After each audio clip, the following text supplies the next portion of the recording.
Wala ka sa buhay ko, kung wala ka sa puso ko, di ko pinapansin pag-ibig mo sa akin, biyaya at pagpapala mo'y di ko inaangkin.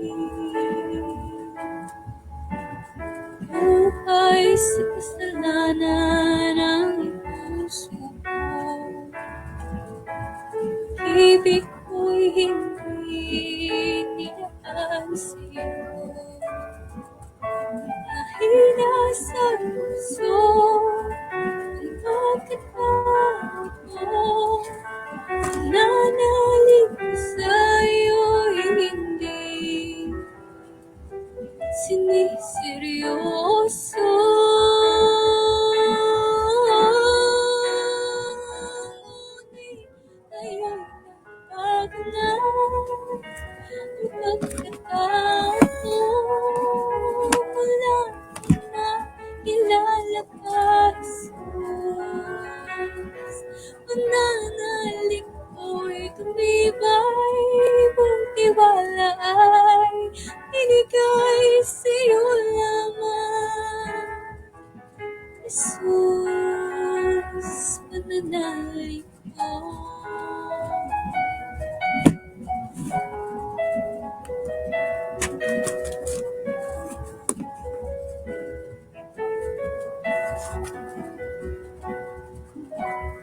Buhay sa kasalanan ng puso ko, pag-ibig ko'y hindi nilaban sa'yo. Mahina sa tukso ang pagkatao ko, mananalig ko sa'yo'y hindi siniseryoso. Ngunit ngayon nagbago na ang pagkatao ko, wala nang makilala ka, Jesus. Mananalig ko'y tumibay, buong tiwala ay binigay sa'yo lamang. Jesus, mananalig ko.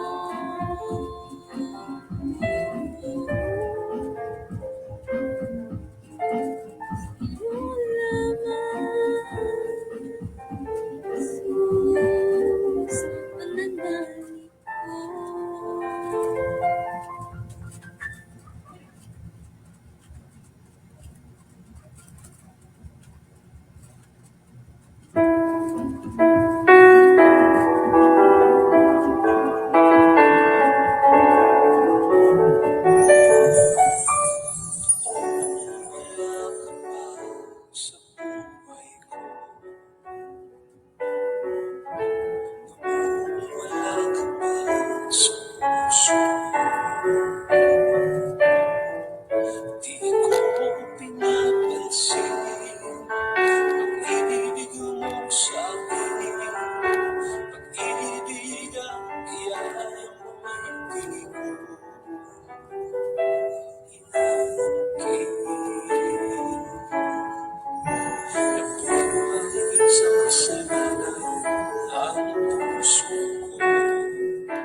Jesus, pananalig ko.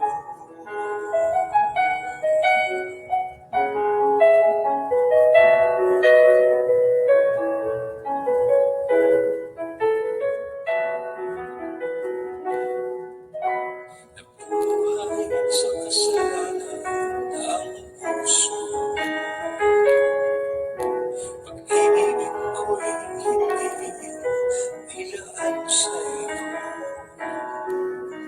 Mahina sa tukso ang pagkatao ko. Pananalig ko sa iyo'y hindi siniseryoso.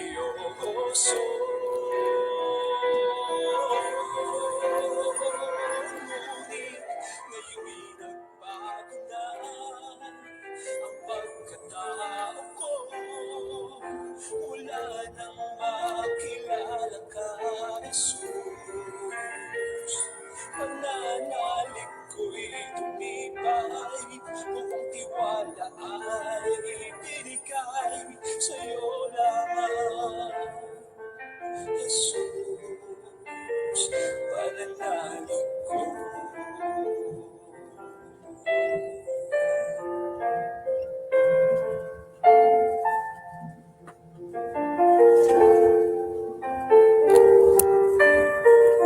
Para lang sa'yo.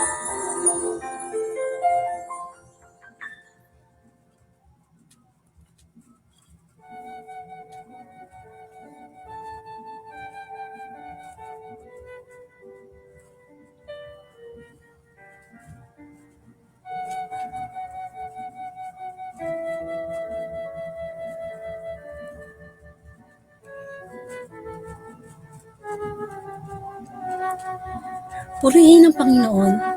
Tayo'y mag-alak sapagkat ang Panginoon ay naririto online upang tayo ay samang-samang magnilay ng Friday Gospel. Ngunit bago tayo makinig at magbinhi ang Diyos ng kanyang mga salita sa ating mga puso, tayo'y manalangin, tayo'y lumapit na may kababaang loob. Sa ngalan ng Ama at ng Anak at Espiritu Santo. Amen. Papuri sa Diyos sa katastaasan at sa lupa'y kapayapaan sa bawat taong kinarulutan niya. Ang araw na ito ay matatapos, ngunit sana sa puso natin nandun ang desire na mapakinggan ang pinakamahalagang biyaya ng Diyos. At yun ay ang kanyang mga salita bilang spiritual na pagkain natin sa araw-araw. Ang mabuting balita na magbibigay sa atin na kung saan ano man ang hinaharap natin pagsubok sa araw na ito, sa mga nakarang araw, sa mga darating pang araw. Ang kanyang mga salita na makapangyarihan ang makapagbigay sa atin ng gabay, ng kagalingan. At bago tayo magpatuloy, tayo humingi ng kapatawaran. Ang mga nakikinig ngayon online, lumapit tayo sa Diyos sa may kababaang loob. Upang sa ganon, malayang makapasok ang banal na Espiritu. Kapatid, ang dami nating naging kabisihan sa mga nakalipas na oras. Ngunit naniniwala tayo na ang makarinig ng mabuting balita, lalo na pag live, ay talaga namang ang Diyos ang ating tinatanggap. Ito ay spiritual na piging online na kung saan ang inihain ng Diyos, ang Diyos ang naghain ng kanyang salita. Kami po ni Brother Cherry na dati, at ang iyong lingkod na Sister Angelica Verde, ay gamitin mo lamang bilang instrumento, Panginoon. Kami mga makasalanan, kami walang magagawa, kundi dahil sa iyong kapangyarihan na nananalig kami na sa oras na ito, dalawa o higit pa na nakikinig, naririto ang iyong presensya. Give us the wisdom. Forgive me, Lord, for my sins. And of course, Lord, gayon din ay panalangin ko sa makakarinig. Alisin mo niyo muna yung mga agam-agam, yung walang peace of mind, anumang pagsubok. In Jesus' name, pinaka-cast out ko at hayaan nating mag-focus sa mensahe ng Diyos sa bawat isa. Come, Holy Spirit, we need you. And come, Holy Spirit, we pray. Ito isang kayamanan. Ang salita ng Diyos ay kayamanan na matatagpuan natin sa oras na ito. Nawa, ito'y magbinhi ay sa buhay at magbahagi sa iyo. Ang lahat ng ito'y dalangin ko po sa iyo, Ama, sa pangalan ng Anak, isang Espiritu Santo. Amen.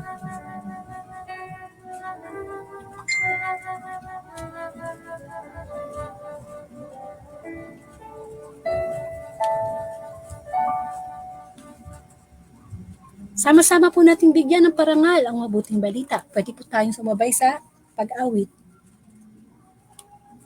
Hallelujah, hallelujah, hallelujah.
Mga kapatid kong minamahal kay Kristo, welcome po sa Word of God Daily Gospel na kung saan ang layunin po ng Facebook Live na ito ay palaganap ang mabuting balita sa social media, online, kamukha po ng Facebook Live.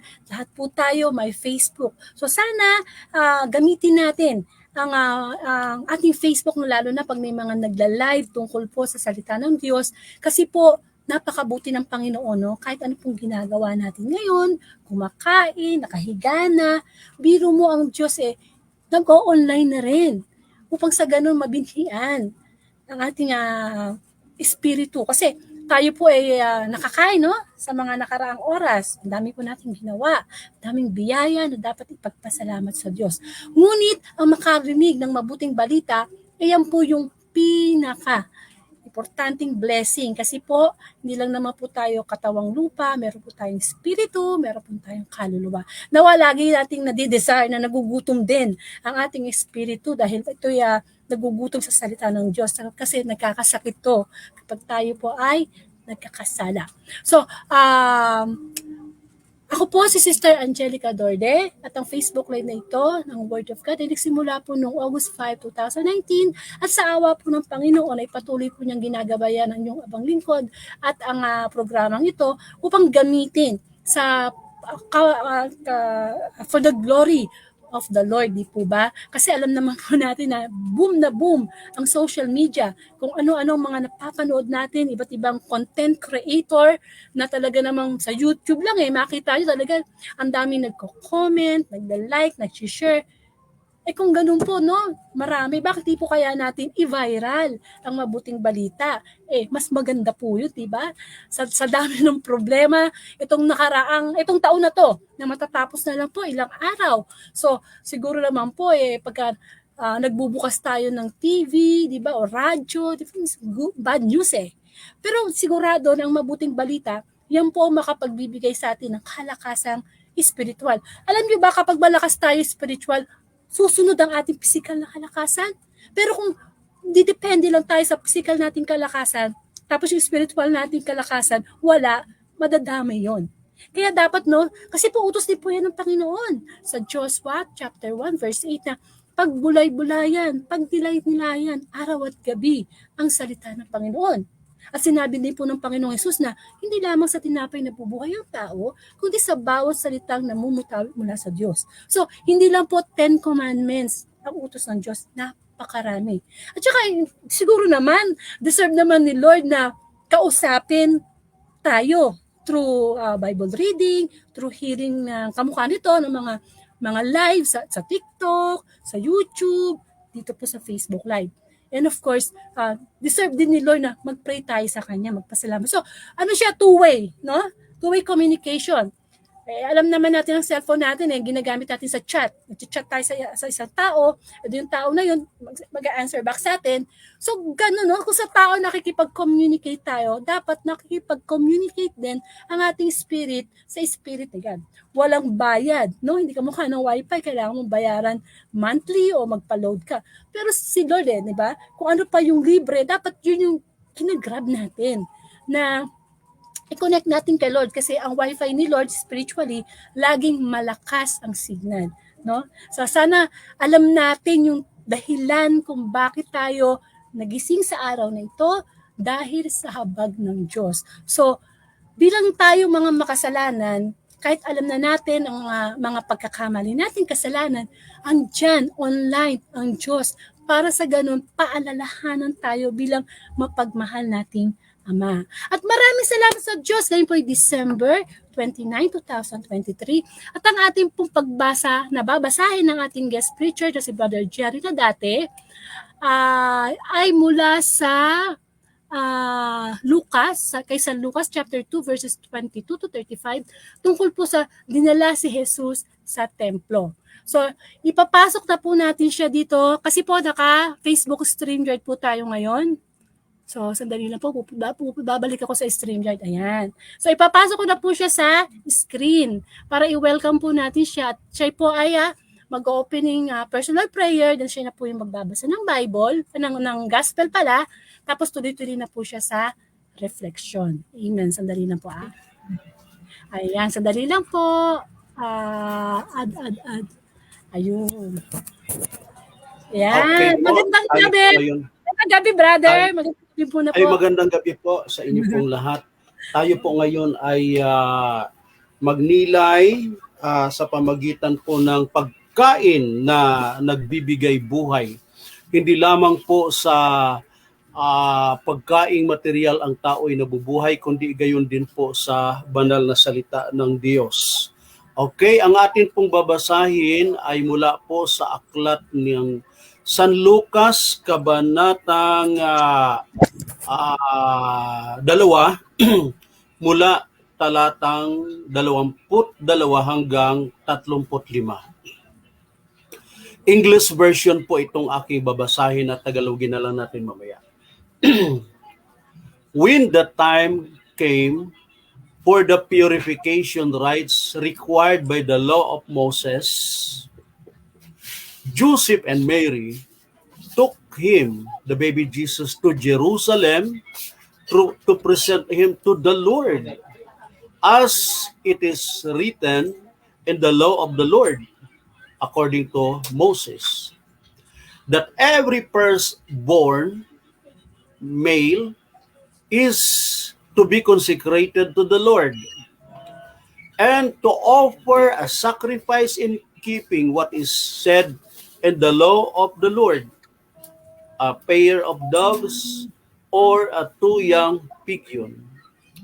Now there was a man in Jerusalem called Simon, who was righteous and devout.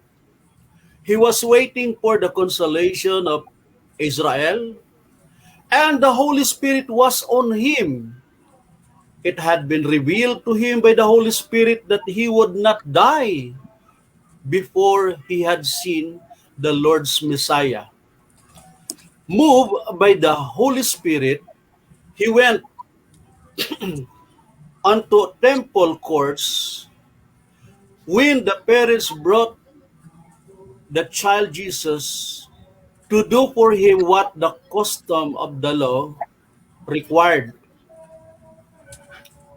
Simeon took him, the baby Jesus, in his arm and praised God, saying, Sovereign Lord, as you have promised, you may now dismiss your servant in peace, for my eyes have seen your salvation, which you have prepared for the sight of all nations,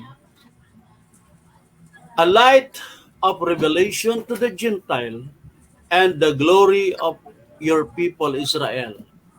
The child's father and mother marveled at what was said about him. Then Simon blessed them and said to Mary, his mother, "This child is destined to cause the falling and rising of many in Israel, and to be a sign that will be spoken against, so that the thought of many's hearts will be revealed, and the swords will pierce your own souls too, on your own soul too." Okay. Paano ba natin Tagalogin to? Ito. Nang dumating ang araw ng paglilinis, ayon sa batas ni Moises, si Jose o si Joseph at saka si Maria ay dinala ang sanggol na si Jesus ayon sa batas ng Panginoon na ang bawat panganay na lalaki ay kailangang ialay sa Diyos at mag-aalay ng kalapati, dalawang kalapati o dalawang pigeons or bato-bato tawag doon. Now there was a man in Jerusalem. Merong isang tao na ang pangalan ay Simeon, na siya ay matuwid at relihiyoso, makadiyos, na siya ay naghihintay ng katubusan at consolation of Israel. Suma sa kanya ang Espiritu Santo na nagpahayag sa kanya na hindi siya mamamatay hanggat hindi niya nakikita ang isinugong Mesiyas ng Diyos. At sa patnubay ng Espiritu, siya ay pumasok sa templo at ang magulang ng bata habang gumagawa ng pag-aalay o pagpanalangin ay kinarga ni Simeon sa kanyang kamay, sa kanyang braso, ang sanggol at siya ay nagpuri sa Diyos. Dakila ka o Diyos sa iyong mga pangako, kaya pwede mo nang kunin ang iyong lingkod sapagkat nakita na ng aking mga mata ang iyong pagliligtas, kung saan ay inahanda mo para maging ilaw ng lahat ng bansa at maging kapahayagan maging sa mga hintil at sa kapurihan ng iyong bayang Israel. At ang ama ng bata, si Joseph at si Maria, ay nagtaka sa kanyang sinabi. At sila'y binasbasan ni Simeon na ang wika, itong batang ito ay nakatalaga na maging sanhi ng pagbagsak at pag-angat ng marami sa Israel. At magiging tanda ito na laban sa kanya upang mahayag ang laman ng puso at iniisip ng bawat isa at kaya't para na ring tinarakan ng balaraw ang iyong puso. Ang mabuting balita ng ating kaligtasan. Okay. So dito na po tayo mga kapatid.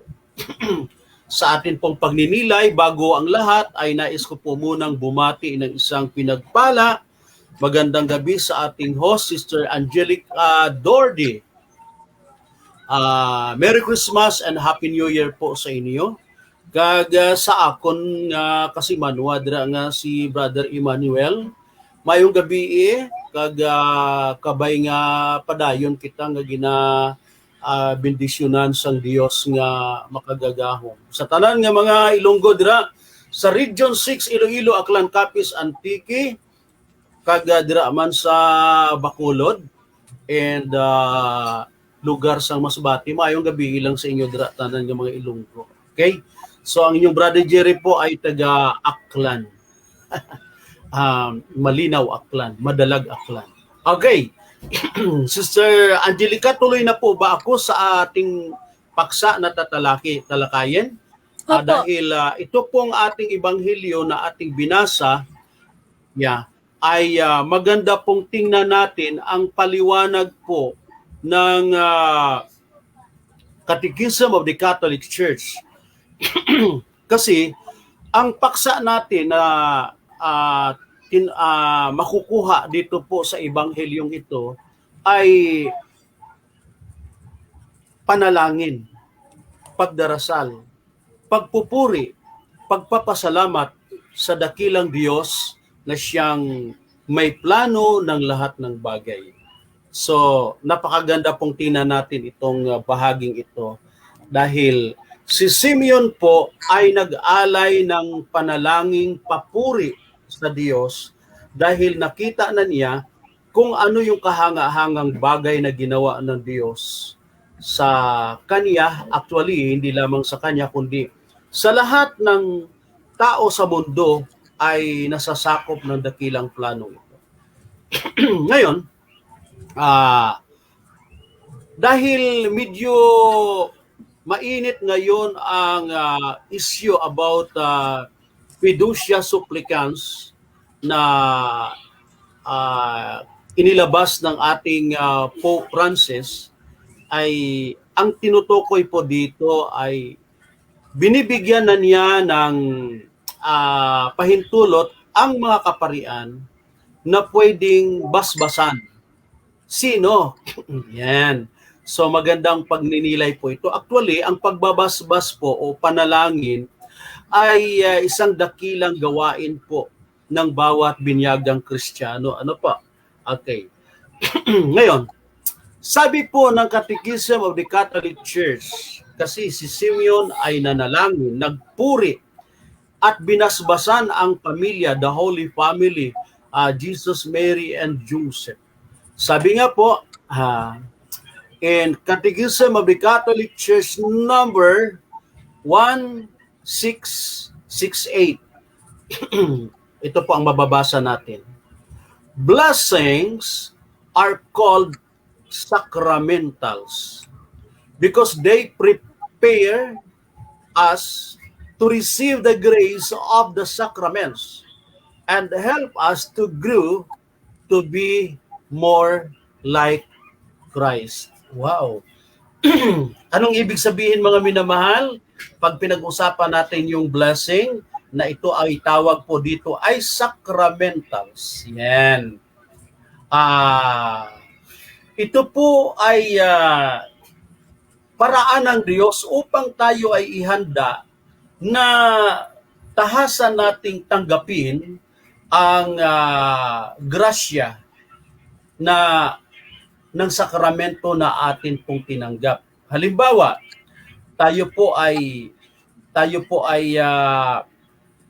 bininyagan. So ang bisa po ng binyag ay atin pong napapakinabangan bilang mga anak ng Diyos, kaya tayo po ay binibless. Actually, hindi lamang ng mga pari o mga obispo, kundi ng ating mga magulang. Kaya nung unang panahon, kapag ang mga bata po ay lumapit sa magulang at nag-genuflect, ibig sabihin noon ay huwag mong ipagkait ang dasal na hinihingi ng iyong anak o ng iyong apo. Yan ang palatandaan. That child or that person is asking for your prayer. Prayer of blessing. Kaya nga, ang maiksing dasal ng mga magulang ay pagpalain ka ng Diyos, anak. Pagpalain ka ng Diyos, apo. At ipapatong niya ang kanyang kamay sa ulo ng kanyang anak o ng kanyang apo. Okay? Napakaganda. Alam niyo po, ano ba ang kabaliktaran ng blessing or being blessed? Ano po? Yan. Pinagpapala. Ang kabaliktaran ay sumpa, curse. Dahil ang blessing sa salitang Espanyol ay bendition. From the word bueno and the word, ang tawag doon ay diction. Ayan. Bueno plus diction is a prayer. Good word. Ayan. Prayer. Ano po. So, ibig sabihin, ano ang kabaliktaran ng bendition? Bendisyonan mo nga ito, bendisyonan mo. Ayan. Bless the food. Okay. Ang kabaliktaran naman doon ay to curse. C-U-R-S-E-D. To curse. So, kaya, meron pong naging pasyente kami sa Kainta. Grabe yung kanyang pamimilipit ng tiyan, pamimilipit sa sobrang sakit ng tiyan. Yung sigaw man niya ay parang kinakatay sa sobrang sakit ng tiyan. Anong dahilan? Sapagkat siya ay nakakain ng pagkain na mayroong spell. So mayroong sumpa, mayroong tinatawag na unholy consecration doon sa pagkain. Okay. Kaya sobrang hirap nung babaeng ito bago siya nakalaya. Ano po? Okay. Ngayon, dahil ito pala ay ang kabaliktaran ng bendition ay maldition from the word malo, bad. Bad word, maldition. Huwag mong imamaldisyon yung anak mo. Alam nyo mga kaibigan, huwag kayong magagalit sa akin. Sa atin pong bahay mismo ay nagbubukas tayo ng pintuan ng mga demonyo sa ating mga mahal sa buhay. Ano yon? When you say something negative to the person. Halimbawa, pag sinabing mong visit talaga tong taong ito. Yan. You are casting that negative attachment to that person. Kaya huwag ninyong tinatawag na visit ang inyong anak o ang inyong apo. Huwag ninyong tatawagin yun kasi you are casting spell upon that person. Meron po akong sinishepherd na isa pong babae actually galing silang Cebu eh. Pumunta pa ng Metro Manila para ay i-process ang kanyang problema. Lagi siyang nakakarinig ng ng mga tinig. Lagi siyang nakakaranas ng kakaiba sa kanyang katawan o kaya ay may hindi hinihiwalayan ng karamdaman. Yun pala noong nasa sinapupunan siya ng kanyang magulang, siya ay sinusumpa, kina-curse, itong batang ito, dapat mamatay na ito. Imagine mo yon. Ang pinaka-safe na lugar sa buong universe na pwedeng pagtaguan ng tao ay hindi yung mga bunkers laban sa mga bomba. Ang pinaka-safe na lugar ay ang sinapupunan ng magulang sapagkat ang mother's womb ay meron pong antibiotic or antibacteria ang kanyang bahay bata. So pinaka-safe sa lahat ng lugar ang bahay bata. Imagine niyo kung ang nanay mismo ay sinusumpa yung kanyang anak. Buwisit na anak na bata to, kailangan siyang mawala. Yan. So ingat po tayo dahil alam nyo kung ano naging bunga dito sa babaeng ito. Lagi siyang dinadalaw ng mga demonyo, ng mga elementals. At nung siya ay pinipray over ng pari ng aming exorcist, ano yung mga boses na lumalabas doon sa babae? Wala kayong karapatan. Siya ay amin sapagkat siya ay itinakwil na ng kanyang magulang. Oh my God!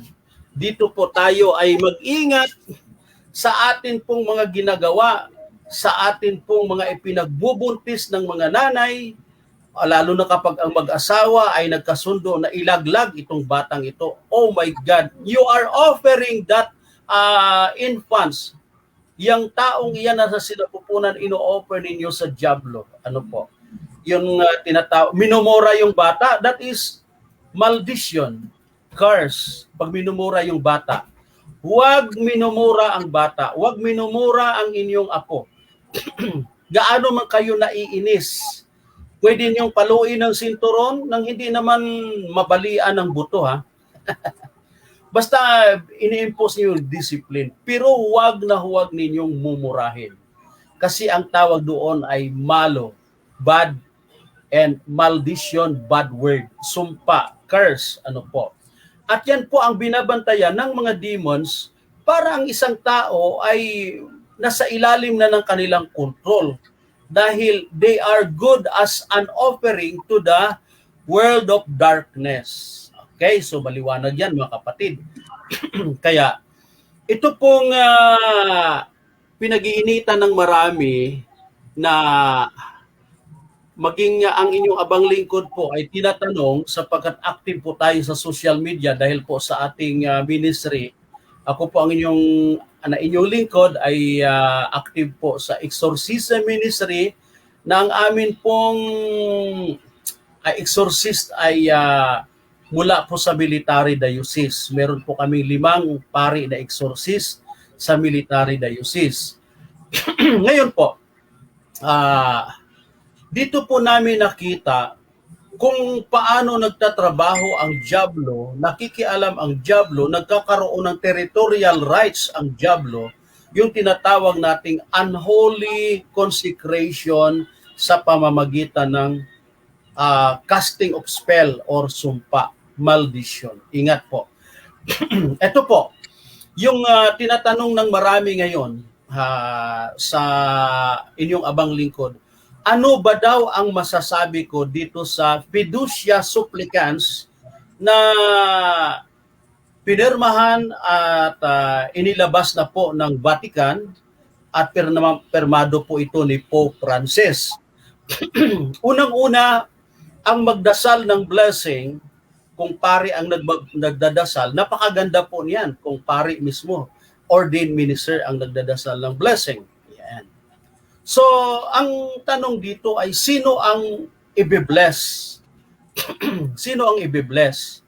Kami po sa Ministry of Exorcism, tinitingnan po namin yung mga sacramentals bago namin hayaang i-bless ng exorcist. I don't know kung familiar kayo sa mga rosaryuhan na meron pong naka-engrave na satanic symbol sa rosary. Dami po noong sinunog namin kasi sinurinder yun po sa amin, yung satanic rosary. Ngayon, hindi pwedeng i-bless ang mga bagay na hindi talaga pwedeng i-bless. Bakit mo i-bless ang satanic rosary? Kaya sinusunog po namin yon. Bakit mo i-bless ang mga anting-anting? Ang mga habak o ang mga dasal na gawa ng mga tawag natin dito ay mga manggagamot katulad ng mga mangkukulam. Ano po? Ilan na po yung nagtangka na magpa-blessing ng kanilang mga anting-anting kasi mga sundalo po ang sinishepherd po ng aming chaplain na exorcist. Hindi nga pwedeng i-bless ng pari yung anting-anting. So, ibig sabihin, kay pari or laiko ang magbe-bless, depende kung ano yung i-bless. Ito ba ay karapat-dapat na i-bless? Yun. So, kung ang aking anak at apo ay humihingi ng blessing, so bine-bless ko. Yan, nilalagyan ko ng holy oil sa noo o kaya ay pinapatong ko yung aking kamay as I say, may God bless and protect you. Okay. So ngayon, sa taong humihingi ng dasal, Brother Jerry, pwede paki-pray over mo ako? Pwede ko lang bang maging proxy ako sa aking asawa na nandoon sa probinsya kasi po siya po ay may karamdaman. Sabi ko. Di sige, sabi ko, ikaw ang proxy. So sa charismatic, ito yung tinatawag na pray over. Okay. So, sabi ko sa kanyang wife, yung asawang muna sa probinsya, utusan mong magpunta sa pari at mangumpisal. Yan. At doon na rin pa siya magpa-bless sa pari. Okay. So, alam niyo po, ang tao pag lumapit sa iyo at humihingi ng blessing, huwag mong tatanggihan. Yon. Paano itong fiducia supplicans na pirmado ni Pope Francis na natataranta maging ang ilang mga obispo sa buong mundo ay parang sobra yung kanilang pagwawala laban dito po sa fiducia supplicans na inirelease po, inilabas ng Vatican na pirmado po ni Pope Francis. Okay. Para sa akin, pwedeng i-bless ng pare yung tao kahit hindi karapat-dapat. Bakit? Kasi unang-una, sabi dito sa ating katisismo, ano po, balikan natin yung katisismo. Ayan. Blessing are called sacramentals because they prepare us to receive the grace of the sacrament and help us to grow to be more like Christ. Okay. Kaya sa atin po, mabuti pong tayo ay nakapagkumpisal at hihingi po tayo ng blessing. Yan, wala tayo sa mortal na kasalanan at kung meron man tayong venial na kasalanan, just pray the act of contrition. Alam ba niyo yung act of contrition na dasal? Oh my God, I am heartily sorry for having offended you, and I detest all my sins because I dread the loss of heaven and the pains of hell, but most of all, because they offended you, my God, who are all good and deserving of all my love. I firmly resolve with the help of your grace to confess my sins, to do penance, and to amend my life. Okay. Then, Lord have mercy, Christ have mercy, Lord have mercy. Then, kapag tayo po ay nakapagdasal na po ng act of contrition, napapatawad po ng Diyos ang ating pong mga venial na kasalanan. Pero pag mortal, hindi po pwedeng patawarin yon. Talagang kumpisal ka talaga. Ano po? Okay.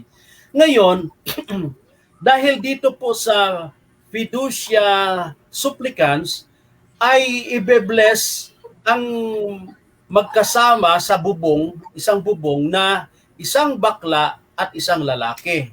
Huwag kayong magagalit sa akin. This is my personal stand. Ano po? Kapag ang dalawang magkasama ay wala sa grasya ng Diyos sapagkat sila po ay merong tinatawag na mortal na kasalanan. Dahil ang pagniig, sexual intercourse ng lalaki sa kapwa lalaki ay karumal-dumal sa Diyos, hindi lang basta mortal na kasalanan. Ang pakikipagniig or sexual intercourse ng isang babae sa kapwa babae, tumboy at isang babae, ay karumal-dumal din sa Diyos, hindi lang basta mortal na kasalanan. Then, parang mawawalan yata ng saysay ang pagbe-bless kasi kinakailangan nasa grasya kayo ng Diyos. Yun.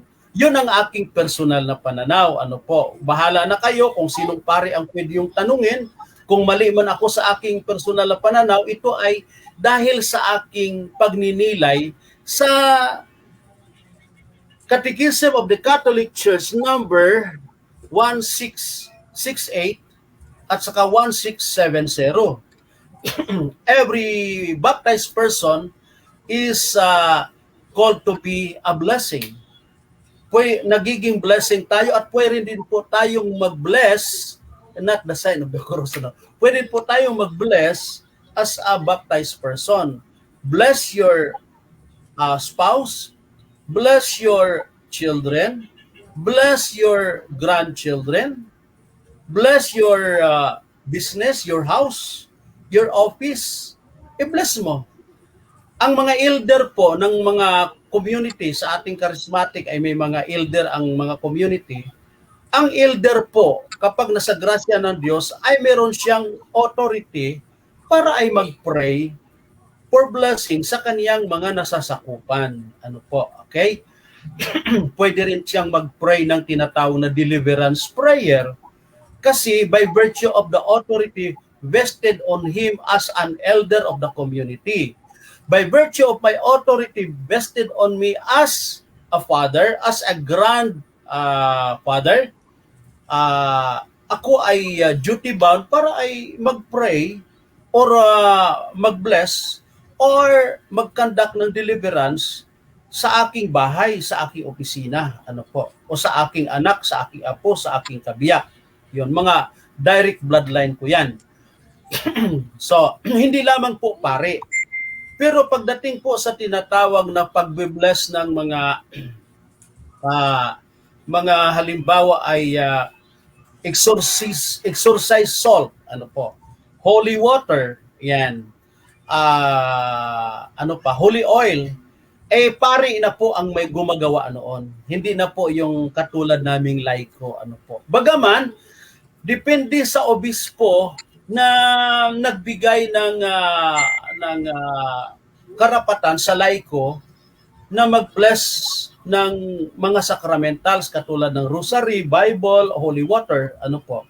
Dahil si Bishop Gabriel Reyes, ang kababayan ko na obispo na naging obispo diyan sa Antipolo, ay binigyan niya ng karapatan ang mga lay minister na mag-bless ng mga sacramentals, kutsi or sasakyan, ganon. Okay. So, depende po yan sa bishop kung ano yung kanyang decisions na or tawag natin dito ay ministry na ipinagkakaloob sa mga laiko. Anyway, so balik po tayo doon sa fiducia supplicans, yung mga nagsasama na mayroong karumal-dumal na gawain, lalaki sa lalaki o kaya babae sa babae, ay para sa akin anong silbi ng pagpipray ng blessing kung sila po ay nasa mortal na kasalanan? Ay ambot. Pero kung may lumapit sa akin na isang bakla at isang lalaki at magpa-pray over, ay magpipray ako sa kanila, may the Lord guide you na magkaroon kayo ng pagbabagong buhay at hindi na kayo magpatuloy sa inyong bawal na relasyon. O, di ba? Nawa ay gabayan kayo ng Diyos. So, yun po, yun. Okay. So, huwag kayong magagalit sa akin, ha. Nagkakaroon lang ako ng reflection dito po sa Catechism of the Catholic Church 1668 at saka 167 na ang bawat binyagan ay nagiging blessing or pwedeng mag-bless. Depende kung ano yung dapat i-bless. Ano po. Okay. Maging si St. Peter in 1 Peter chapter 3 verse 9, ang sabi ni St. Peter ay huwag ninyong gantihan ng masama ang gumagawa sa inyo ng masama. Bagkus sila'y ipanalangin, hindi upang sumpain, kundi upang sila ay pagpalain. Ipanalangin, hindi upang sumpain, kundi upang sila ay ipanalangin. Yamang kayo bilang mga anak ng Diyos, mga binyagan, ay tumanggap ng pagpapala. Kaya maging blessing din kayo, maging channel din kayo ng pagpapala para sa iba. O, yan. Meron po tayong Genesis chapter 12 verse 2, Luke chapter 6 verse 28, Romans chapter 12 verse 14, and 1 Peter chapter 3 verse 9. Si Jesus nag-bless ng mga bata, si Jacob nag-bless ng kaniyang dalawang anak, gano'n. Okay. So mga kapatid, ito po ang naibanghelyo na atin pong binasa ay napakaganda pong pagninilay, meron tayong mahuhugot dito. Na ito pong si Simeon na isang relihiyosong tao, wow, lay person, a religious lay person, siya ay nakatalaga na maglingkod sa Diyos sa pamamagitan ng sa templo, ano po, bagaman hindi siya saserdote, ay ginagabayan siya ng Espiritu Santo upang gawin ang mga marapat niyang gawin. Kaya nagkaroon po ng prophecy ang Holy Spirit kay Simeon upang ipahayag kay Simeon na hindi siya mamamatay, tatanda siya ng tatanda, pero pag siya ay nakita na niya yung Mesiyas na sinugo ng Diyos, saka lang siya ay mamamatay.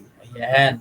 So alam niyo mga kapatid, ang tao palang nagiging blessing or ginagabayan ng Espiritu Santo ay nagiging channel of blessing. Ulitin ko po, ang tao po na ginagabayan ng Espiritu Santo, sabi nga po dito, Simeon,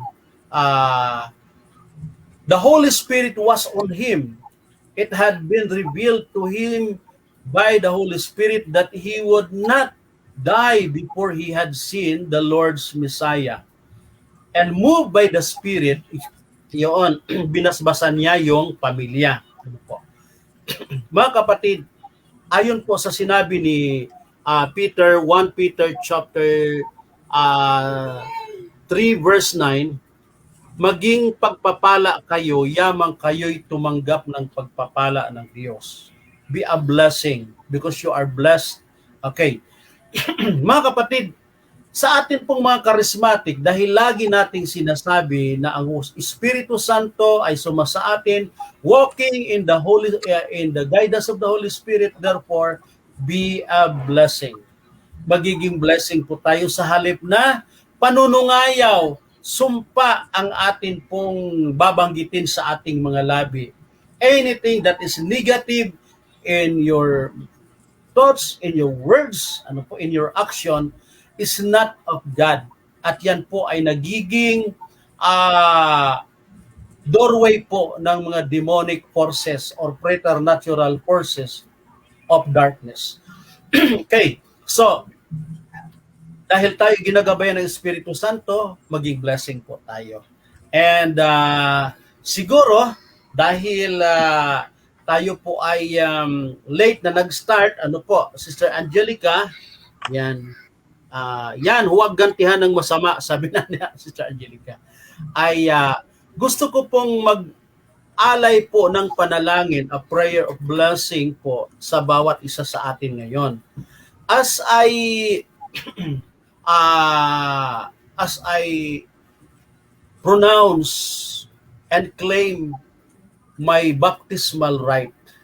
Kasi ang tawag sa atin bilang mga binyagan ay pari, propeta, at hari. So by virtue of our baptismal vow, we can be a blessing to each one of us, to everyone. Okay, so tayo po ay mag-alay po ng panalangin. Ano man po yung mga isyu meron sa ating simbahan ngayon with Pope Francis, ay wala po tayong karapatang manghusga.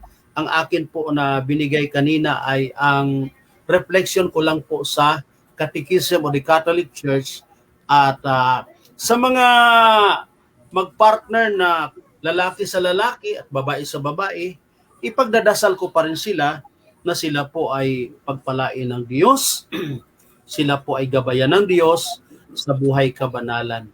Okay? So Sister Angelica, dadako na po ako sa panalangin ngayon bago tayo maubusan ng oras. Medyo late tayo nag-start at meron din po akong kakausapin. Okay, pray po tayo sa mga oras na ito. In the name of the Father, and of the Son, and of the Holy Spirit. Amen.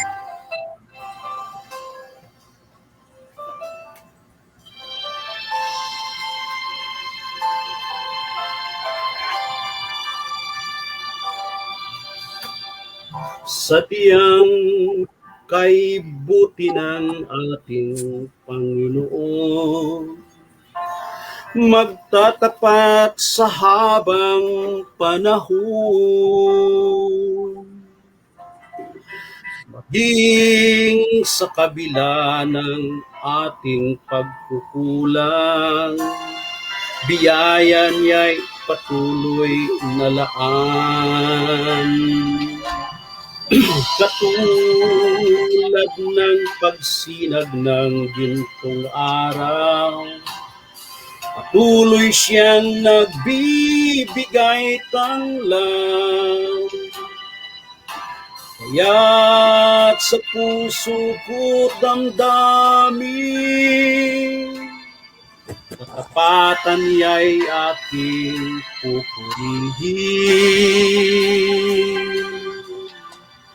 Dakila ka, O Diyos, tapat ka ngang tunay, magmula pa sa ugat ng aming lahi.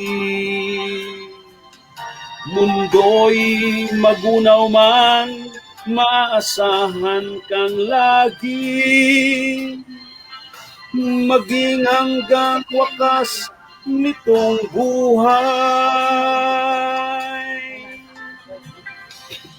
Panginoon aming Ama, sa pangalan po ng iyong anak na si Jesus at gabay ng Espiritong Banal, sa bisa ng aming binyag, ay buong pagtitiwala ko na itinatalaga sa iyo upang pagpalain mo, Panginoon, itong aming mga online viewers with Sister Angelica Dordi and family. Gayon din po ang makapagbubukas ng replay broadcast nitong aming programang ito.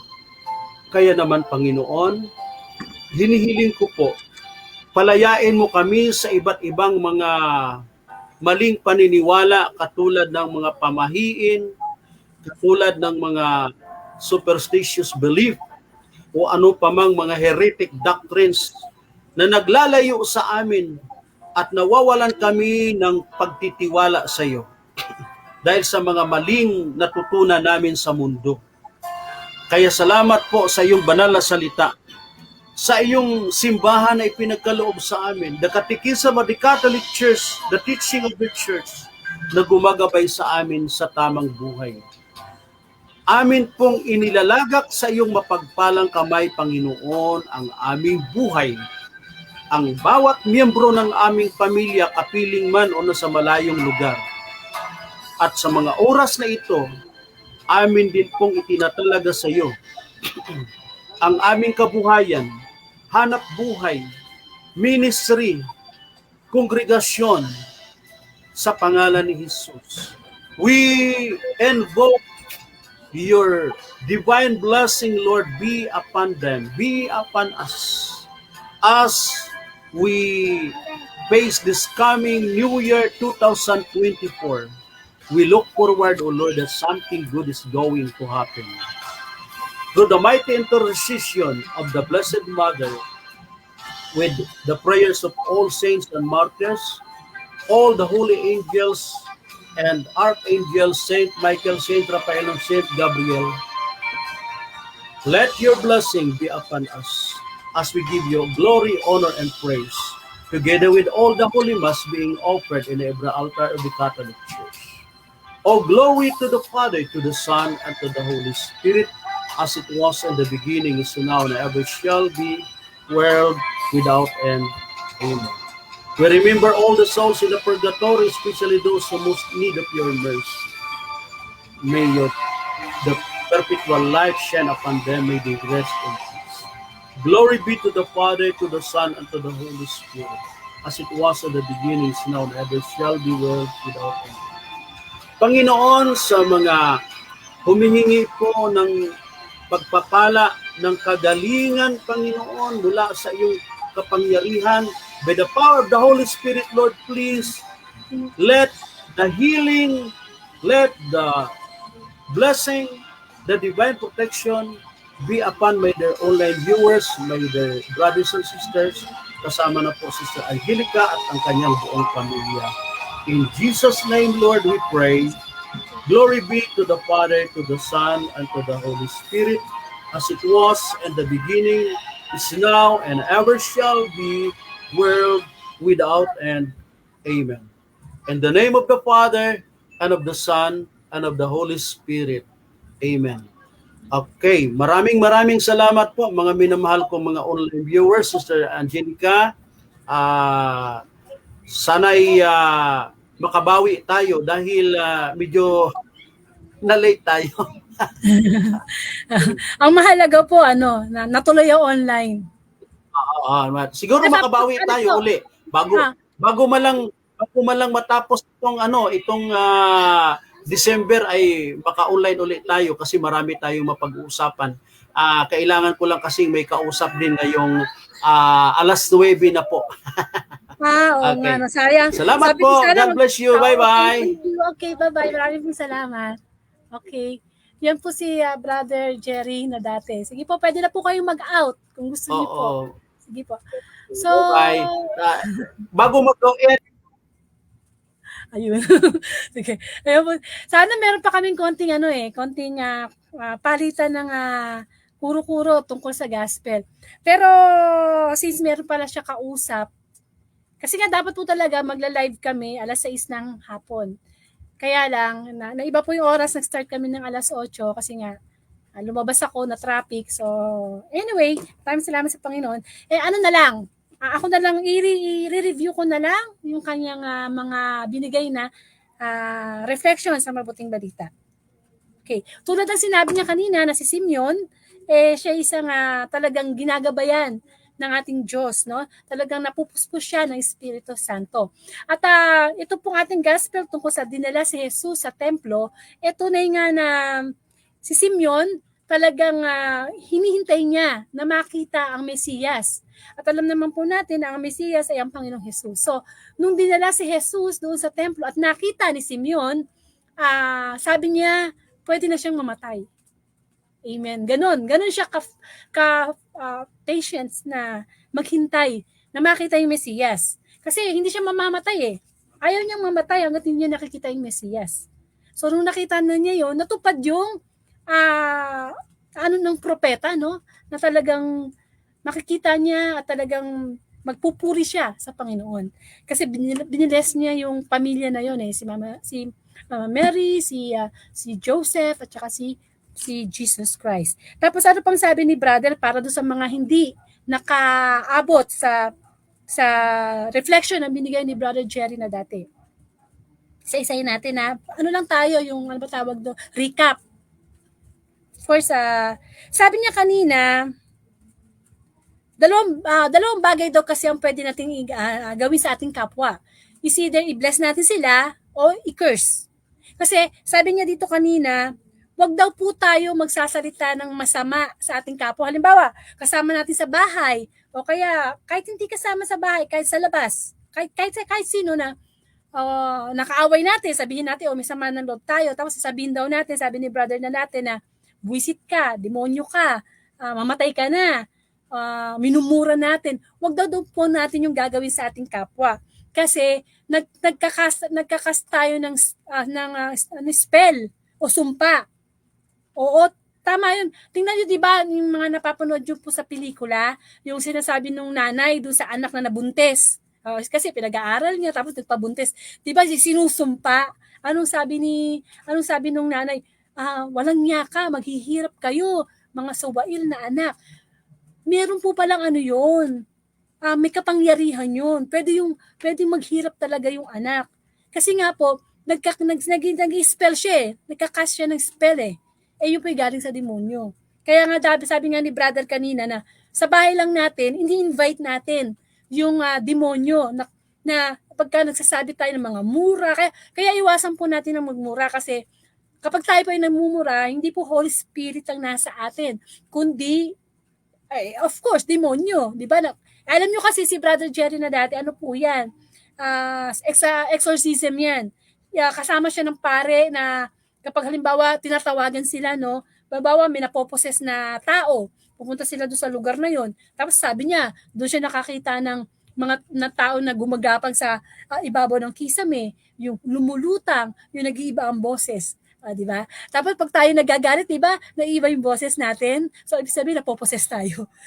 Di ba? Pagka bad spirit ang nasa atin, mga masasama na yung lumalabas. Amen. So kung hindi natin mapigilan na magsabi ng masama doon sa ating kapwa, manahimik na lang tayo. Kasi once na nagmura daw po tayo, napoposes tayo ng demonyo.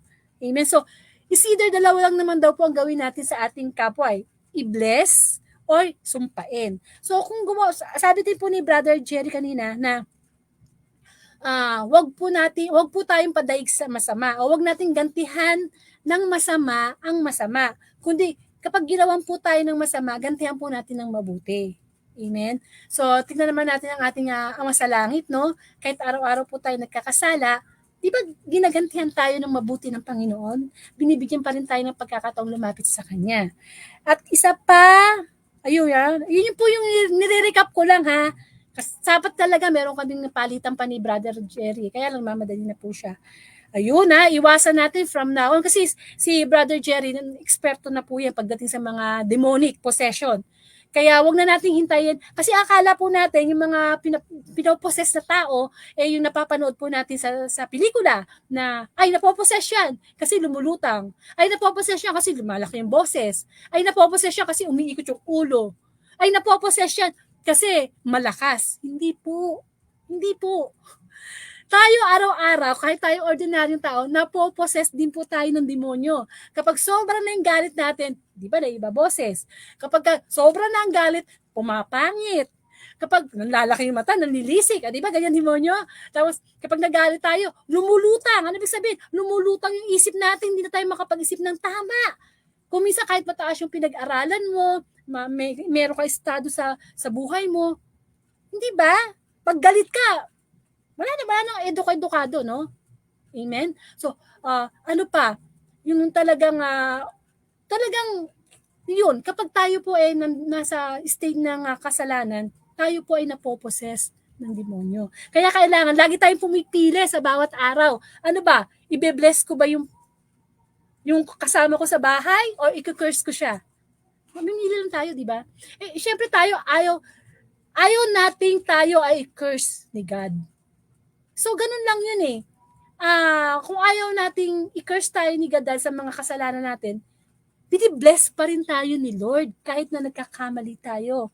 So, dapat, nakaka-receive tayo ng blessing kay Lord, dapat ibinibigay din natin yung blessing na yan. Amen? Kaya nga, di ba sabi din ni brother kanina, pag may mga lumalapit sa inyong mga bata, lalo ngayon, Pasko, bagong taon, di ba pinapatungan natin, nilalay hands natin, tapos sinasabi natin, pagpalain ka ng Diyos. Amen. Maganda yun. Kasi yung lumalabas po sa bibig natin, galing po yan sa puso. Kaya kung puro galit yung lumalabas, napupuno yung puso natin. Hindi natin alam na napapamahaya naman pala tayo ng iba't ibang demonyo. Kasi po, hindi lang po isang demonyo ang pwedeng pumoses sa atin. Marami po yan. Marami. Kamukha ni Maria Magdalena, di ba? 7 mga demonyo ang pumoses sa kanya. Pero yun ay na-cast out ni Jesus Christ. So, hindi pa po huli. Na kung ano man, kasi meron po tayong demonyo ng galit, demonyo ng inggit, demonyo ng masasamang pag-iisip, demonyo sa pera, demonyo sa pagiging gahaman sa pera. Biro mo ko lahat na lang yun, nasa sa atin. Ano na lang mangyayari, di ba? Nawawala ang Holy Spirit. Amen? Kamukha nga po ni Simeon, nabuhay siya ng puspos na banal na espiritu at hinihintay lang niya na makita ang Mesiyas. Sana ganun din tayo, no? Habang tayo nabubuhay, sana lagi tayong puspos ng banal na espiritu. Amen? At ano pang sabi ni brother? Eto, kanina. Meron siyang sinabi. Nakikinig ako kanina sa kanya. Sabi niya, okay. Ang tao na ginagabayan ng Espiritu Santo ay nagiging biyaya sa ibang tao, kamukha ni Simeon. Ayun. Halimbawa kung ikaw isang tao na ginagabayan ka ng Holy Spirit, magiging biyaya ka sa kapwa mo kasi bibigyan mo siya ng advice na maka-Diyos. Bibigyan mo siya ng advice na ilalayo mo siya sa masama. Kaya masarap maging kaibigan yung mga naglilingkod sa Diyos. No? Kaya kung wala pa kayong kaibigan na pare, wala kayong kaibigan na preacher, i-invite nyo na. Kasi ginagabayan sila ng Holy Spirit. Amen? Kami, sa pamilya namin, meron kaming kaibigang pare. Yung panganay kong anak si Angel, kaibigan niyang matalik ang isang monsinyor. At talaga naman, alam namin na everyday pinapanalangin kami ng paring ito. Yun ang sinasabi natin na magpapanalaginan tayo. Kung may kaibigan kayo na preacher, ipapanalangin kayo niyan. Kasi dinidinig ng Diyos ang mga panalangin ng mga taong naglilingkod sa Kanya. Amen? Tapos ano pang sabi dito? Ayun. Ito yung controversial. Controversial. No? Bihirang mabanggit sa mga homily, no? Hindi mo to marinig sa basta-basta, no? And natutuwa ako, no? Nagagalak ako kay Brother Jerry na dati na bilang mangangaral ng mabuting balita, hindi siya natatakot. Kasi alam niyo po sa pagpapahayag ng mabuting balita, kailangan ang mga mangangaral ay merong boldness to proclaim the word of God, the message of the Lord. So meron siyang sinabi dito kanina at yung kanyang ipinaliwanag naman ay ayon naman, meron naman siya pinagbasihan, no? Di ba meron siyang binabanggit na 1688 something like that, no? Meron siyang binasa. Hindi naman siya basta magsasalita ng para sa kanya lang eh. So ang sinabi niya kanina, may merong batayan na kasulatan at meron siyang personal. Ayun. Pinagsalo yung nabasa niya sa Catholic faith at yung kanyang personal na paniniwala. So, anong sabi niya? May binanggit siyang word. Ang sabi niya, tayo po ay may mga kasalanang ginagawa. Meron po tayong venial sin at meron po tayong mortal sin. Okay? Kaya nga 'di ba kailangan tayo ay lumapit sa sakramento ng kumpisal. So sana wag matapos tong taon na to, lumapit po tayo sa pare. Para itong taon na to masara yung mga kasalanan na ginagawa po natin. Yung venial sin, yung mga maliliit na kasalanan, no? Actually, pwede ka pang communion pag venial sin. Pero pag mortal sin, hindi ka pwede mag-communion. Kailangan i-confess mo muna yun sa pare bago ka mag-communion. At kapag tayo po ay tawag dito, humihingi ng kapatawaran sa Diyos sa pamamagitan ng sakramento ng kumpisal, sabi ng pare, since meron nga po kaming kaibigan na pare, sabi po sa amin, pag nangungumpisal daw po tayo, ang una nating sasabihin yung pinakamalaking kasalanan pababa, paliit. Amen? Kasi doon niya babase ng pare kung ano yung ipapagawa sa aming penance. At yun nga, tama yung sinabi ni brother na yung acts ba yun? Yung acts of contrition, yung meron panalangin ng pagsisisi. At sa bandang huli, ibibless ka ng pare, no? Siguro naman naranasan yung mangumpisal sa pare. Di ba sa bandang huli, pag narinig na niya yung mga kasalanan natin, magbibigay ng penance din, di ba nililay hands tayo ng pare? Sabihin, sa oras na ito, pinapatawad ka. Di ba instrumento lang po yung pare? Amen? Kaya wag po tayo maniniwala na sinasabi ng ibang sekta na ang pare, tao lang yan. Kapatid, hindi naman bababa ang Diyos o ang Panginoong Hesus, hindi naman siya babalik dito sa mundo para siya yung magpakumpisal. Kaya nga gumagamit siya ng mga taong mga makasalanan, pero patuloy na nagpupumilit sa tulong ng Diyos na maglingkod. Diba? Okay. So, anong sabi kanina ayun nga, nakikinig ako sa sinasabi ni Brother Jerry. Sabi niya, meron ngang venial sin, meron ngang tawag dito, mortal sin. Pero sabi niya, meron siyang binanggit na karumal-dumal. Ano ba yung karumal-dumal? Actually, ibig sabihin ng karumal-dumal, no, sa ating mga tao, pagka nakikinig tayo ng news, karumal-dumal sa mga soko, no? Karumal-dumal na pagpatay, karumal-dumal na paggahasa. When you use that word, parang, di ba, kahindik-hindik. Ano ba sa English sa karumal-dumal? Pakitype nga. Ha? Brother Jerry na dati, ano ba sa English ang karumal-dumal? Amen. At nabanggit po ni Brother Jerry yung tungkol sa pakikipagtalik ng lalaki sa lalaki at babae sa babae. Kaya nga 'di ba nagpaumanhin muna siya? Nagpaumanhin siya, no? Narinig ko, sabi niya, ito'y sinasabi lamang niya according to God's word, according sa nabasa niya, at of course may personal din siyang pananaw dito. At of course, ako susuportahan ko yung mga sinabi niya. Kasi una sa lahat, kasi napapansin ko po to, wag din po kayong magagalit ha. Kasi syempre ako din naman sa social media, minsan may mga pumapasok sa timeline ko ng mga ganun nga ng mga relasyong lalaki sa lalaki, babae sa lalaki na ginagawa na nilang normal yung ganung relasyon. Amen? Totoo? Ang nakakalungkot, imbis na hindi mangyari ito sa social media, sapagkat ang social media ay napakalakas ng impact, lalo na sa mga kabataan, kung ano pa yung hindi gusto ng Diyos, yung pa yung maraming likes, maraming share, maraming comments. At ako nalulungkot. Ako personally nalulungkot ako na dalawang lalaki o dalawang babae na ipinagmamalaki pa sa social media na sila'y nagmamahalan. Na sila'y nagmamahalan, wala silang tinatapakang ibang tao, tumutulong sila sa kapwa, wala kayong pakialam sa buhay namin, nagmamahalan kami. Okay, no?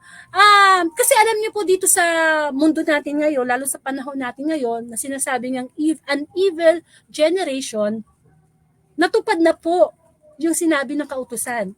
Na darating ang panahon na hindi na maniniwala ang tao sa sinasabi sa Bible. Hindi na sila susunod. Ang paniniwalaan ng tao kung ano yung gusto ng tao. Sasalungatin na niya kung ano yung nakasulat sa salita ng Diyos. Halimbawa, sinabi ng Diyos na kay Eva at Adan na kayo iisa na, magsama kayo at kayo iisa na. At kayo magparami. Amen? So sabi nga, ang nilikha lamang ay babae at lalaki. Now, sa panahon natin ngayon, iba na nangyayari. Yung lalaki, ayaw na niya sa babae. Nandidiri na siya makipagrelasyon sa babae. At ang lalaki ngayon, nagdadamit babae. Kumikilos babae, at may mga pagkakataong pa nga na nagpapa-sex change. Nangyayari yun, di ba? Yung lalaki ka pero papalitan mo yung gender mo. Nangyayari yan lalo sa ibang bansa. Amen? So, naiba, di ba? Naiba. Hindi yun ang original na utos ng Diyos. Paano magpaparami ang lalaki sa lalaki? Wala namang matres yung kapartner niyang lalaki. So, anong naging solusyon nila? Ay, kuha tayo surrogate mother. Yung sperm cell natin, kuha tayo sa ibang egg cell ng babae, pagsamahin. Which is kasalanan din po yun. Kahit hindi sila nagtalik ng actual, pero gumagamit sila ng mga surrogated mother, father, kasi hindi naman sila kasal sa sakramento ng kasal. Amen. So, yung ganun din po sa babae na may mga babae na minsan nga kung sino pa yung mas maganda, gusto nila patanggal ng dibdib, uminom ng mga hormones, diba? I guess, no? Para maging magkabigote, magkamacho, magmukha talagang lalaki. At nangyayari po yun. Ngayon, kalugod-lugod po ba yun sa Diyos? Di ba sabi nga ng Diyos, karumal-dumal. Amen?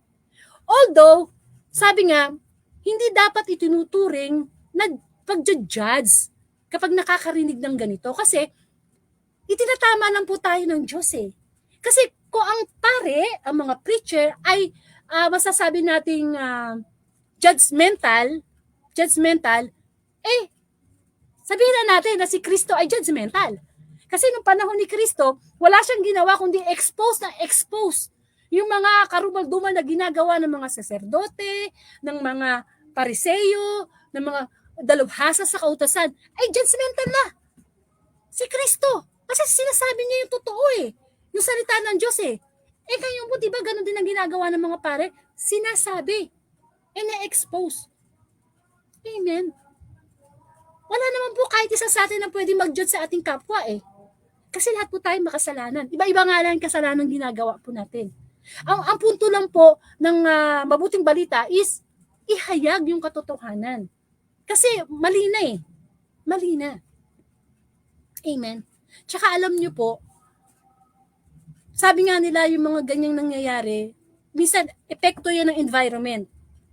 At sa palagay ko kung may apo kayo ngayon at makita nila na yung lalaki sa lalaki nagpapakasal, nag-iibigan, malilito yung apo nyo. Ano ba talaga? Hindi ba? Halimbawa, parents niya, parehong babae, lalaki. Marilito yung bata. Kung yung bata man, inampon o ano, di ba? Nagkakaroon ng kalituhan.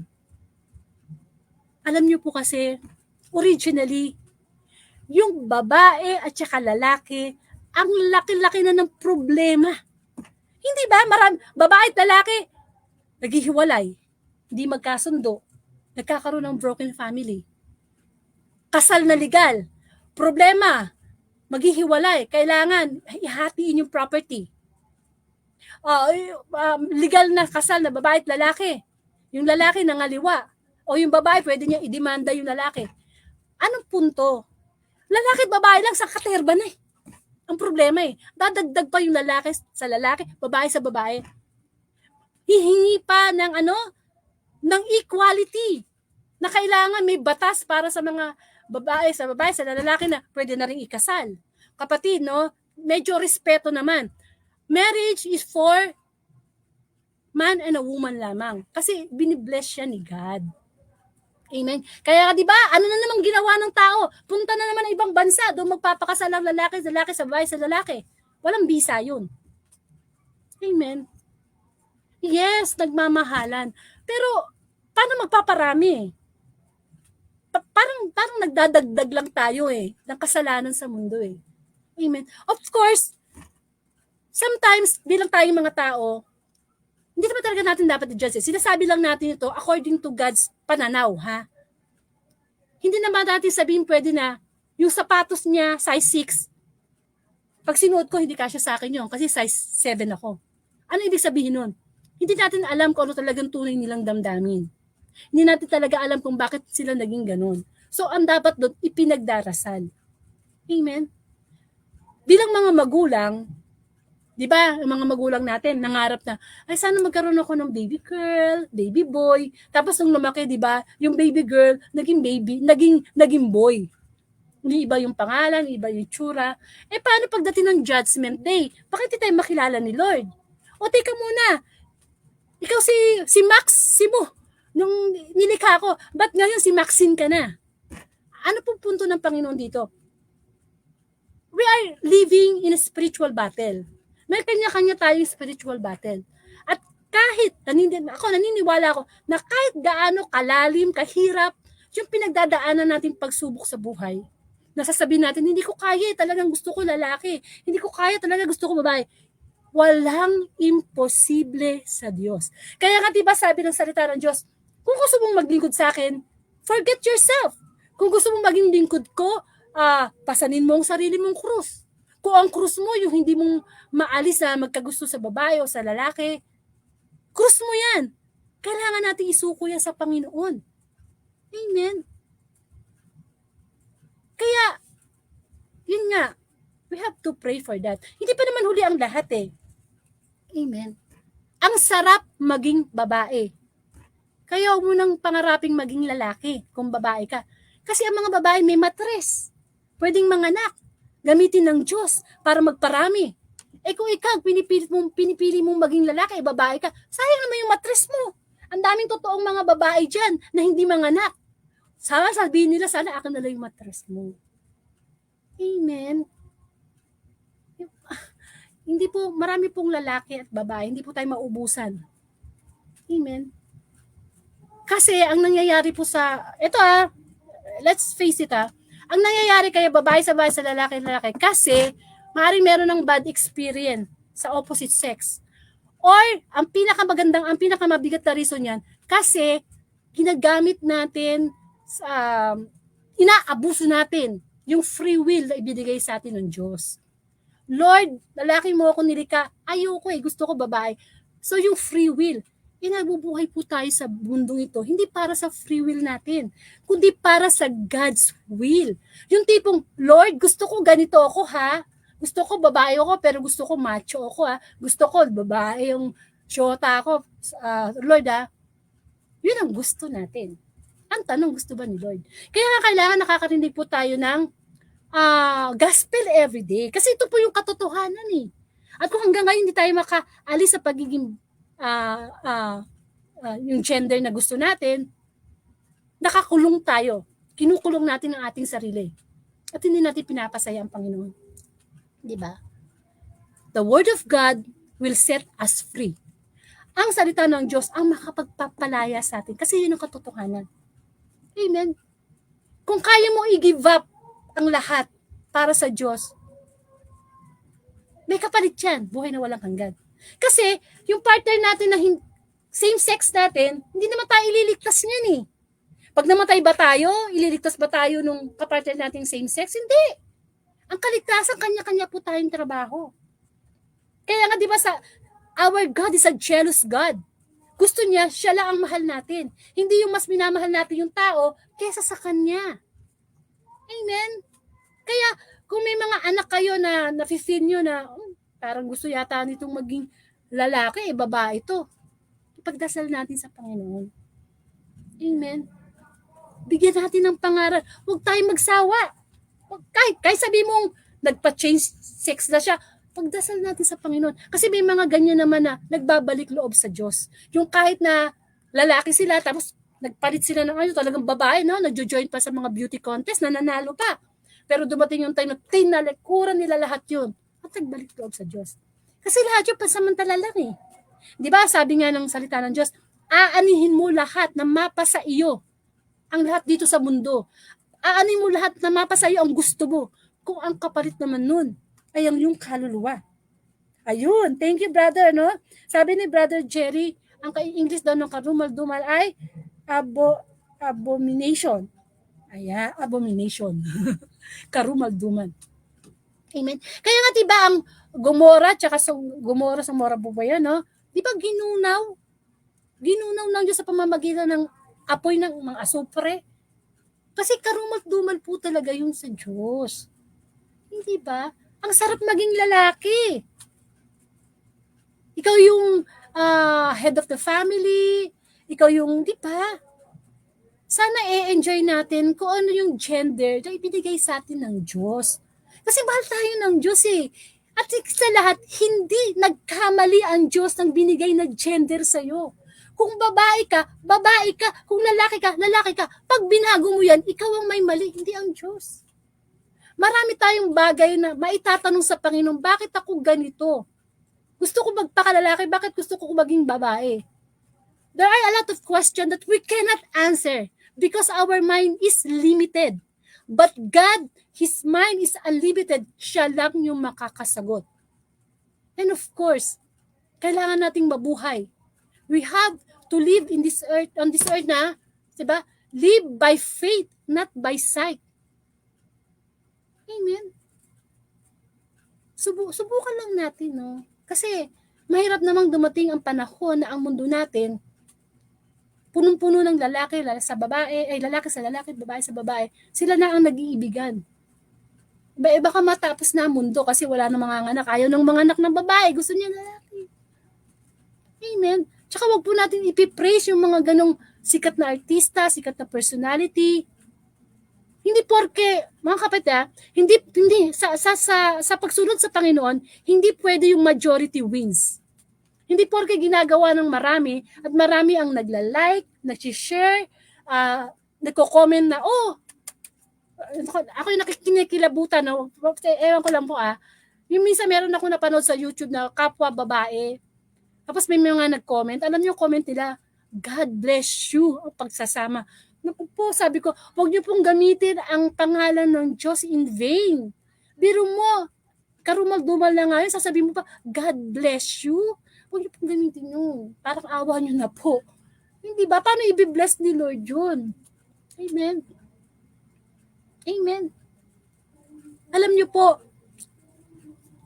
hindi lahat ng blessing galing sa Diyos. Bakit ko po nasabi? Tingnan niyo po si Jesus Christ. Nung siya'y tinukso sa ilang for 40 days and 40 nights, ano ang inalok ng dyablo kay Jesus Christ? Dinala siya sa mataas na lugar. At anong sabi niya? Pinakita lahat ng kaharian, mga kayamanan sa mundo. At ang sabi ni devil, bibigay ko sa iyo lahat yan. Basta sumamba ka lang sa akin. Hindi ba? Hindi tanga ang Panginoong Jesus para tanggapin niya yun.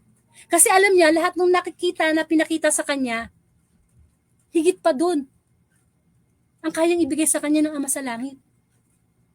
Amen. Kaya nga 'di ba may mga politiko, hindi naman lahat may mga politiko na yumayaman dahil sa corruption. Tapos maiinggit tayo, yun ang yaman-yaman nila. Yung pala kayamanan nila galing sa pagnanakaw, corruption, mga drugs. Kaya hindi lahat ng mayayaman nabibless. Kasi yung kayamanan nila galing sa demonyo. Amen? Kasi nag-offer ang devil kay Jesus Christ Ano pong punto po natin dito? Tayo mga tao, ino-offera ng dyablo. Lagi ng mga makakasilaw sa ating mata. Kaya kung hindi tayo guided ng Holy Spirit, kamukha ni Simeon, bibigay tayo.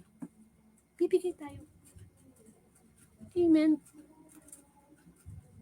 Kahit ano pa yan, sabihin na natin LGBT community.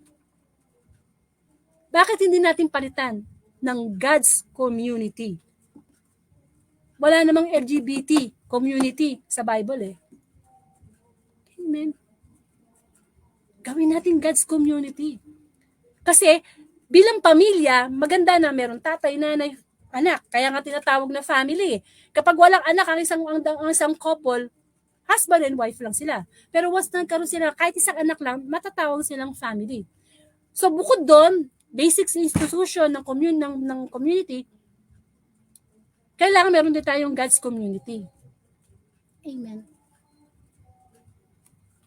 Kailangan mas mahalin natin ang gusto ng Diyos kaysa sa gusto natin. Kasi yung mga gusto po natin, ipapahamak tayo niyan.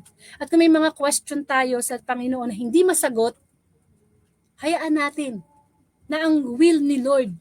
'Di ba? Alam niyo pag may mga question tayo sa isip natin na hindi masagot natin sa isip natin, lagi natin sabihin, Lord, let your will be done. Like what Jesus did sa Garden of Gethsemane na, hindi ba, alam na niya, malapit na siyang ipako, parusahan. Anong sabi niya? Ama, hindi ang kalooban ko, kundi kalooban mong pangyari. Amen. Kaya, tayo bilang mga tao, we should know kung ano talaga ba yung totoo. Kaya nga po may Word of God, Daily Gospel para ipahayag yung totoo. Yung pang bato-bato sa langit, tamaan ng huwag magalit. Kasi tayo yun Kahit ako nagsasalita, kahit si Brother Jerry nagsasalita, tinatamaan din kami ng salita ng Panginoon. Kung hindi po tayo mag-i-eager na makinig everyday ng gospel, ibang mapapakinggan natin. Ang mapapakinggan natin, yung ingay ng mundo. Sabi nga ng Biblia, huwag na tayong umayon sa takbo ng mundo, magbago na tayo ng isip hanggat may panahon pa. So, etong 2023, iiwanan natin to. Papasok ang 2024. Pwede pa tayong magbago. Pwede pa nating sundin ang kalooban ng Panginoon. Upang sa ganon, di ba, guided tayo ng Holy Spirit. Kaya alam niyo, maganda. Maganda yung gospel ngayon. Kasi bihira itong mabanggit Mabihirang banggit to. Kaya kung kayo ay follower ng mga ganon, lalaki sa lalaki, babae, tanggalin nyo na. Kasi pinaparami nyo lang Pinapalakas nyo lang yung ni power ni Satan to glorify yung mga ganong relasyon Amen. Of course, ang Diyos lang ang pwedeng maghusga sa atin. Okay?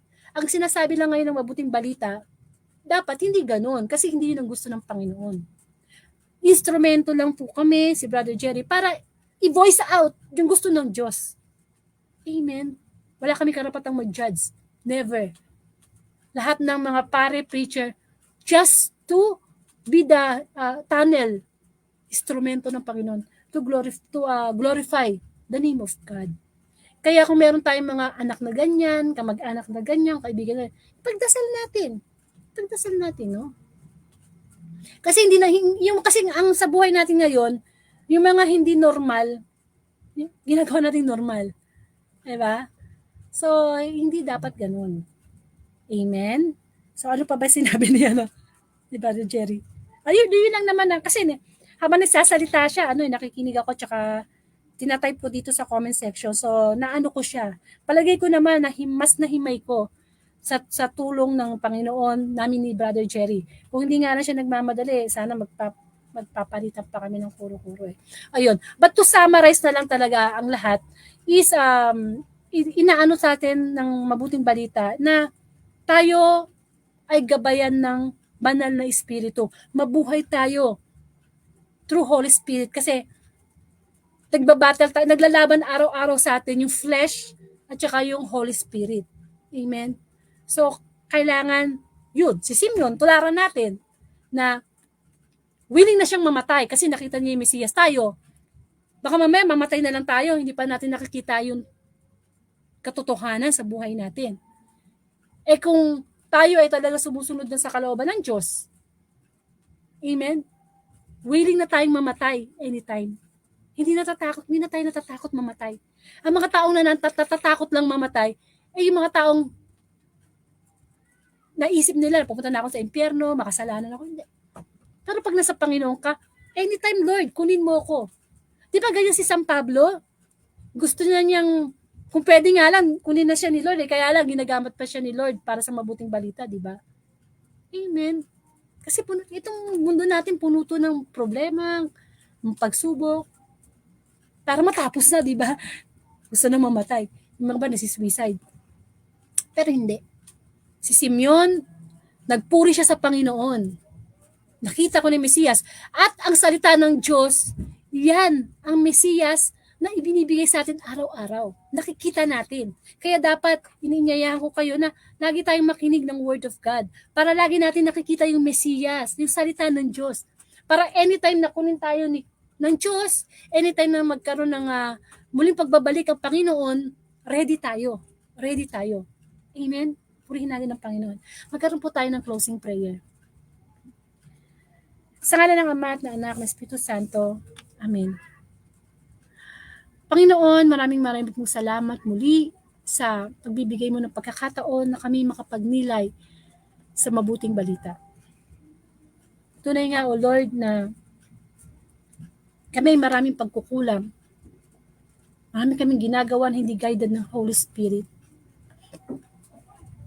Tulungan mo kami, Panginoon, na isuko sa iyo ang lahat ng aming kahinaan. At anuman ang katanungan sa aming isipan, hayaan namin ang kalooban mo ang makapangyari. Panginoon, ang iyong mga salita nawa, ang pumuspos sa aming pagkatao, na aming katawan ay maging templo ng iyong banal na Espiritu.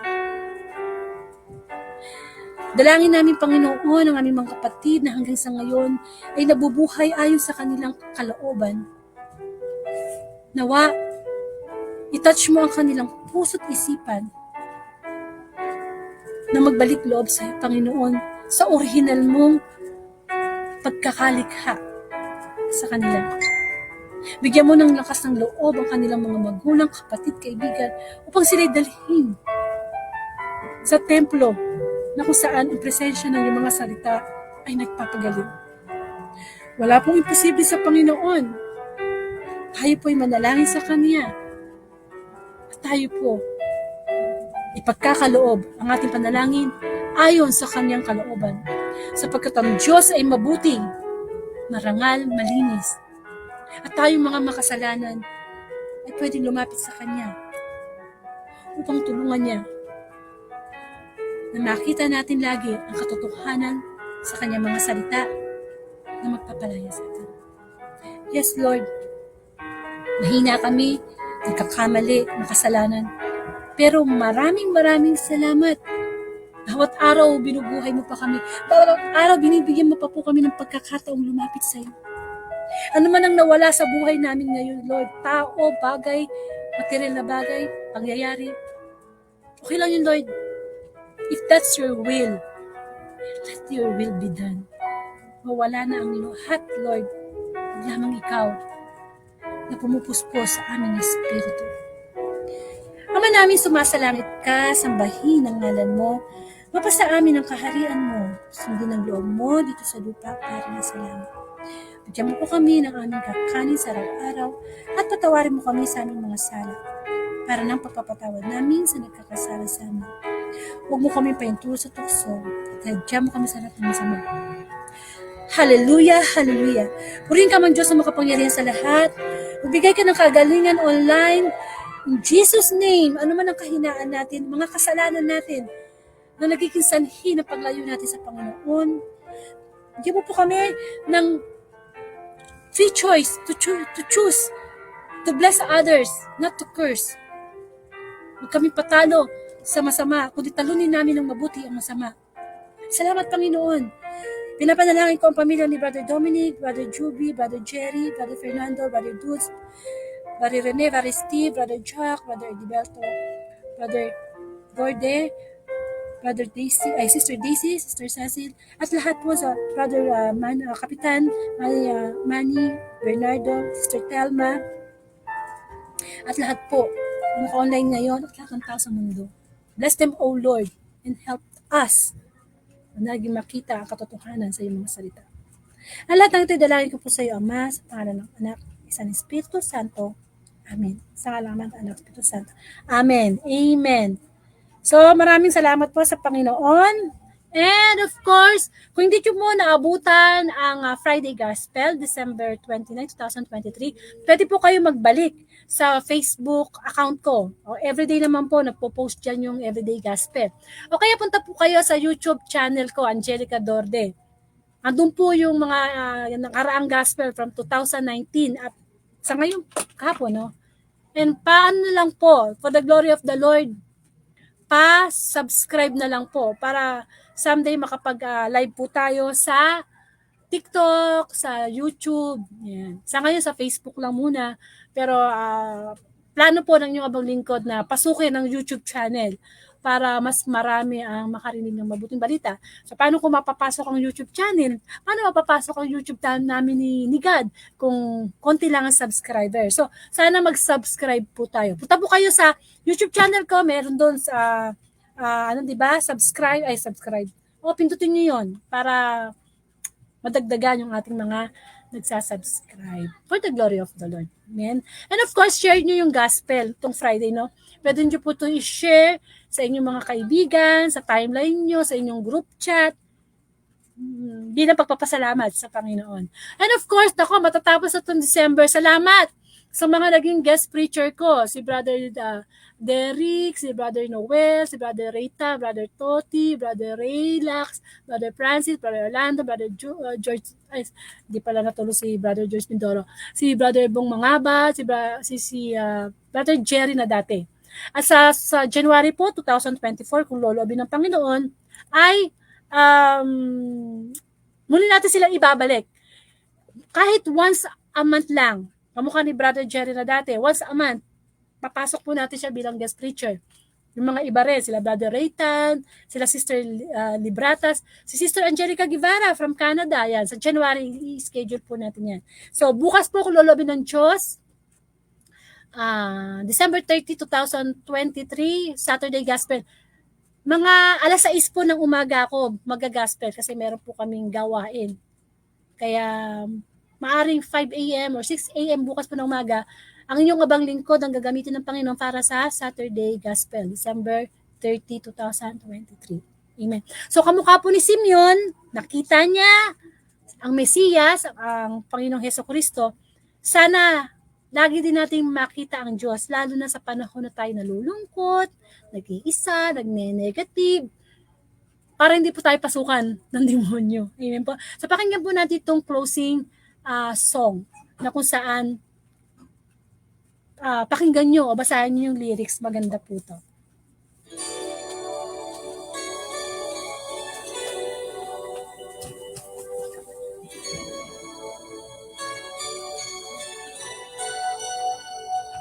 I'm so blessed, my Lord, I can see you in all the lovely things so fine and true. I see you in the beauty of the flowers and the rain. I see you between the lines of a sweet refrain. I'm so blessed, my Lord, I can see you. Even when I'm lonely and in pain, I see you in the beauty of the stars at night. I see you in my life, I feel alright.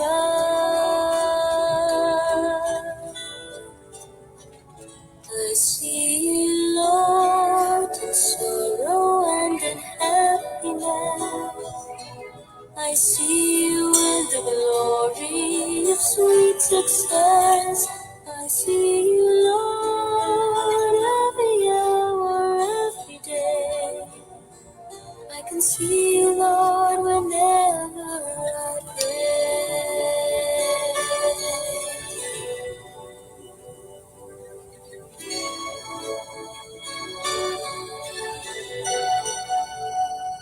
I'm so blessed, my Lord, I can see you.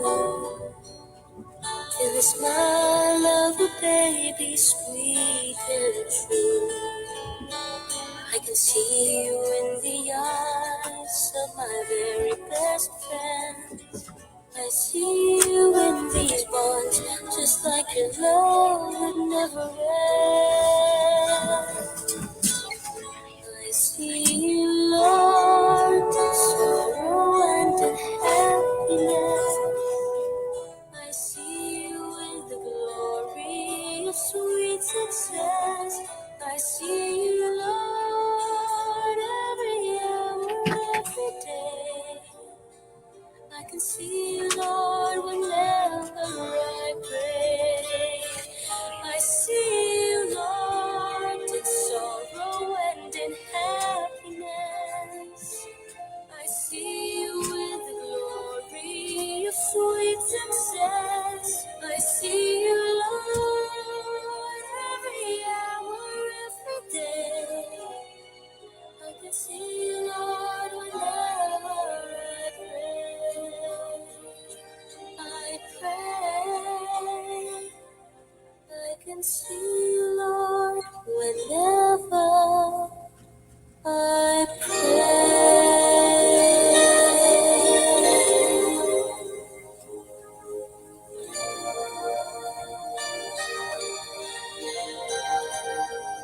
I see you, Lord.